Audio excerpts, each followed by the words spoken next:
¿Por qué es relevante este tema en un momento como el actual? Nosotros pensamos que son 5 años de gestión del movimiento al socialismo, vamos al 6º año, y creo que hay un momento en que todos nos preguntamos hacia dónde se dirige este proceso,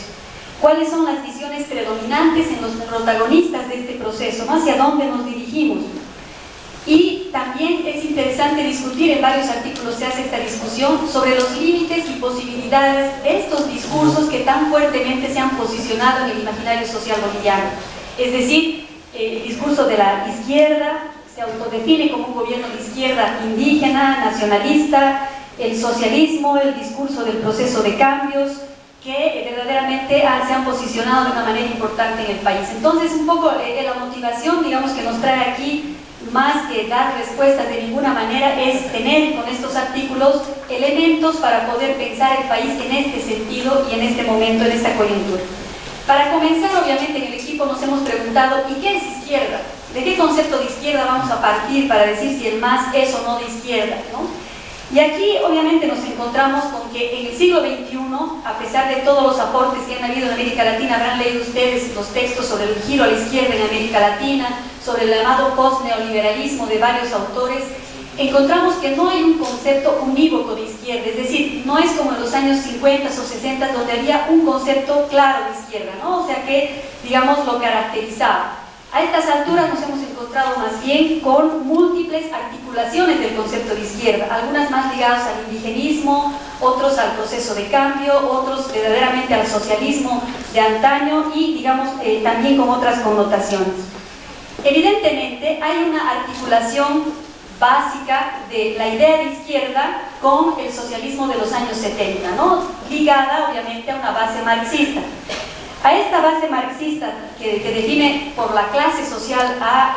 digamos, a este tema ideológico, se ha añadido en el caso boliviano otro componente, otro operador, que es el de la etnia, ¿no? No podemos entender en Bolivia la izquierda en este momento solamente articulada a la clase social sin el componente indígena que verdaderamente le da sentido.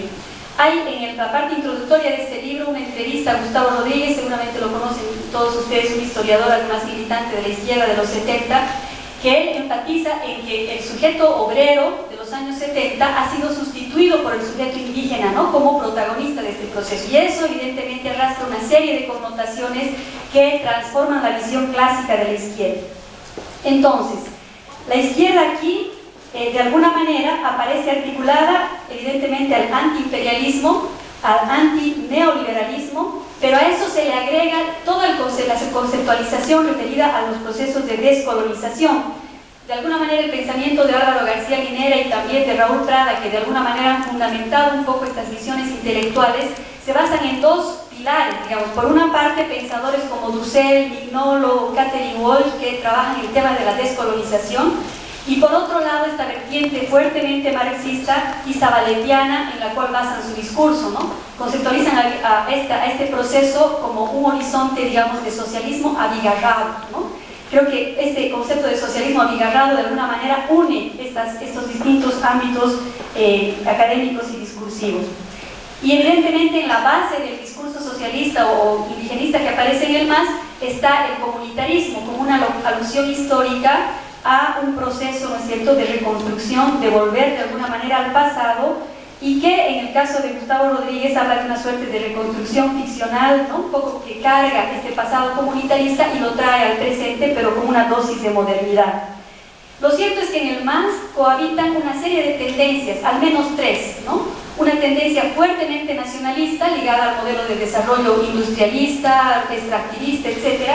Una corriente indigenista que más bien hace énfasis en el proceso justamente de la descolonización, y por último la corriente socialista arraigada en estos conceptos más bien de la izquierda clásica del siglo XX, que traza un horizonte a mediano y largo plazo,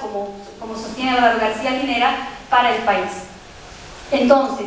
varios autores en estos últimos años, investigadores bolivianos, han tratado de caracterizar al discurso del movimiento al socialismo. En el caso, por ejemplo, de Pablo Stefanoni, ¿no? Habla Stefanoni de una izquierda indigenista o de un nacionalismo indigenista para caracterizar al MAS. Rafael Archondo habla de un etnonacionalismo de corte indigenista indigenista, ¿no? Por ejemplo, y como ellos hay varias interpretaciones que evidentemente llaman la atención y son interesantes de analizar. Si nosotros, de alguna manera, en cada texto, en cada artículo van a encontrar una visión sobre la izquierda articulada al tema que se ha trabajado, pero de alguna manera, si queremos encontrar una definición mínima de izquierda, en esta polarización clásica que ha habido entre izquierdas y derechas, que también hemos puesto en consideración cuán válida es en el siglo XXI, pero su validez también al mismo tiempo la hemos encontrado en el propio discurso del movimiento al socialismo, que se autodefine como una izquierda indigenista, ¿no? Entonces ahí hemos encontrado que sí había habido validez de ese discurso, de esa enunciación, y por eso resulta tan actual. ¿Qué políticas ha aplicado este proceso desde la perspectiva de lo que significa precisamente hacer que la realidad sirva a esta concepción teórica que plantea precisamente como uno de sus elementos la igualdad como un elemento básico que hace precisamente a una concepción de izquierda? Y para esto nos hemos remitido como fuentes básicas obviamente a lo que significa el Plan Nacional de Desarrollo planteado en los inicios de la gestión de este gobierno, de este proyecto, y también lo que constituye el contenido de la Constitución Política de Estado. Empero, a partir de lo que significa los elementos centrales del Plan Nacional de Desarrollo, donde existen dos elementos fundamentales que tienen que ver con el proceso de descolonización como uno de los objetivos fundamentales del proyecto del MAS y lo que significa la transformación de la base productiva. En esa medida es que se concibe como un elemento fundamental, ¿no es cierto?, el que ya no se privilegie esta categoría que tradicionalmente manejamos en la teoría económica que tiene que ver con el bienestar. Consideran de que esta es una concepción limitada y por lo tanto hay que pensar en qué significa el vivir bien, en la perspectiva de que, en definitiva, el bienestar es una categoría estrictamente que se remite a lo estrictamente material. En cambio hay que incorporar un carácter más integral que implicaría el vivir bien. En esa línea es que Elizabeth Vargas, una compañera del equipo, hace un abordamiento sobre lo que significa el vivir bien desde la perspectiva de este proyecto. Y en ese sentido, obviamente, hace un abundamiento sobre las concepciones que tiene fundamentalmente de raíces indigenistas, comunitaristas, y en la cual uno de los más importantes teóricos es precisamente Rada Alcorez.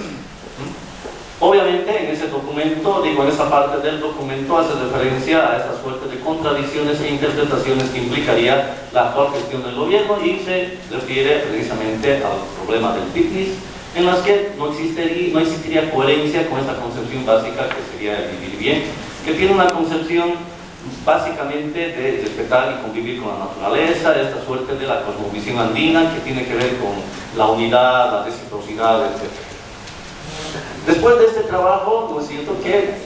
concluye en una suerte de críticas a lo que significaría una falta de coherencia en lo que significa el discurso y la acción del gobierno. Nosotros nos permitimos abordar los elementos estrictamente de política económica que lleva adelante el gobierno y que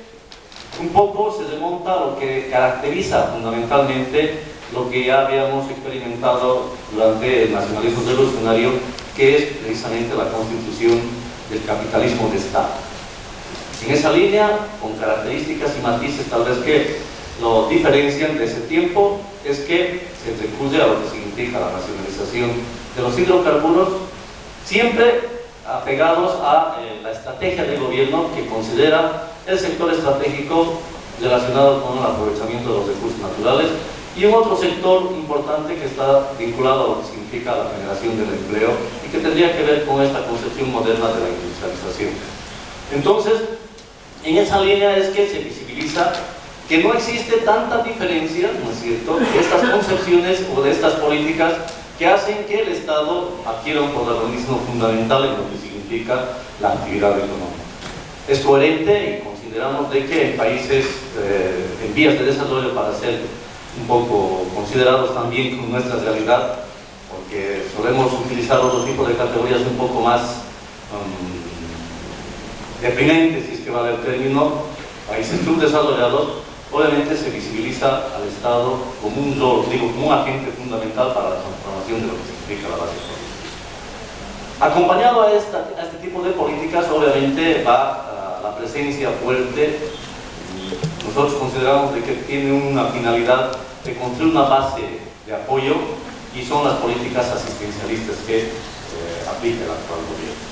Entonces, un poco en esa línea es que hay una suerte de similitud con las demandas que planteaba la izquierda de los años 60, 70, cuando también, ¿no es cierto?, se recurre a la necesidad de dar un protagonismo fundamental al Estado en lo que significa la actividad económica. Se podría decir que inclusive en esta perspectiva es un poco más secante en la medida en que en los tiempos que corren se tiene que disputar el poder económico y obviamente se separa, ¿no es cierto?, y se establece un protagonismo fundamental de lo que es el Estado, a diferencia de lo que fue el 52, en la que, en definitiva, uno de sus obras históricos de ese proyecto era precisamente construir la burguesía nacional.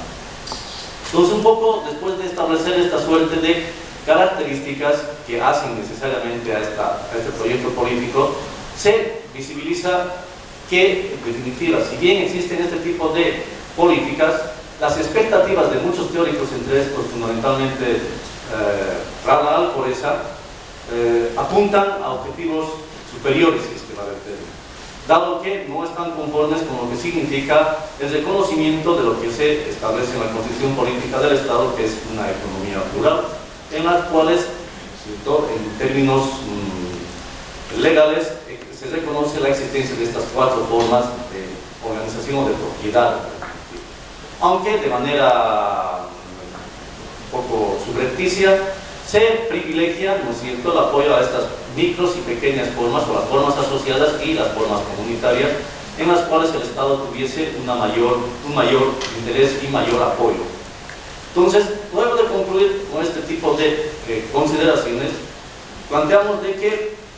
si bien este tipo de políticas asemejan a lo que significaría la izquierda de los años 60 y 70, que tenía como un objetivo básico la construcción del Estado-Nación, para lo cual era necesario establecer precisamente una consolidación de la base productiva. Es más, en la mentalidad y en los objetivos de Quiroga Santa Cruz estaba precisamente abordar el tema de lo que significaba la industria básica, ¿cierto?, es decir, la de producción de bienes de capital, fundamentalmente. No hemos podido abordar ese tipo de experiencias, es por esa razón que el país se encuentra como está.